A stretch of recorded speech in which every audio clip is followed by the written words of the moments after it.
কি জবাব দেবেন? ও মুসলমান, তুমি দুনিয়ায় মত্ত, তুমি জোহরের নামাজ পড়ো না, আসরের আগে যদি দুনিয়া থেকে তুমি বিদায় নাও, তুমি বেনামাজি হয়ে কবরে যাচ্ছ।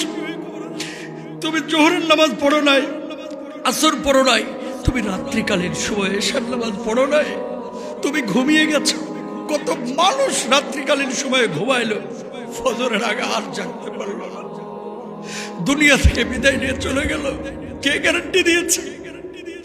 তোমার আজকের রাত্রের ঘুমটা হতে পারে শেষ ঘুম, তোমার আজকের নামাজটা হতে পারে শেষ নামাজ, আবার আজকের জুমাটা হতে পারে শেষ জুমা, আপনার জুমাটা হতে পারে শেষ জুমা। কেন কেন বুঝি না আমরা? কবে বুঝবো আমরা? মুসলমান, তুমি নামাজ কেন পড়ো না? তুমি কেন পর্দা করো না? একজন মানুষ আপনারা দেখাইতে পারবেন যে হুজুর আমি আর 40 বছর বাঁচবো, গ্যারান্টি আছে? পারবেন? একজন মানুষ কি পারবেন যে হুজুর আমি আরো 20 বছর বাঁচবো? একজন যুবককে যখন জিজ্ঞেস করা হয় ভাই তুমি নামাজ পড়ো না কেন, যুবক জবাব দেয় হুজুর বয়স কত হয়েছে। ভাই তুমি দাঁড়িয়ে রাখো না কেন, জবাব দেয় যা বয়স আর কত হয়েছে, বুড়া হয়ে তারপরে রাখবো। আপনি নামাজ পড়েন না কেন, আপনি হজ্জে যাচ্ছেন না কেন, হুজুর এখন তো হজ করে এসে পাপ করা যাবে না, এই জন্য হজটা করতেছি না, বয়স আর কত হয়েছে।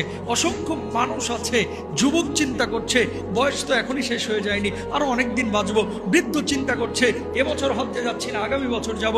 বউটা চিন্তা করছে পর্দা করার সময় তো এখনো হয়নি, 40 বছর আপ হোক তারপরে পর্দা করব। কিন্তু এর মধ্যেই যখন মালাকুল মাউত এসে থাবা মারছে, অনেক যুবককে কবর নিয়ে চলে যাচ্ছে, অনেক বৃদ্ধকে যুবকের আগে, অনেক বৃদ্ধের আগে যুবককে নিয়ে চলে যাচ্ছে। ঠিক কিনা? গ্যারান্টি আছে? গ্যারান্টি আছে? গ্যারান্টি নাই।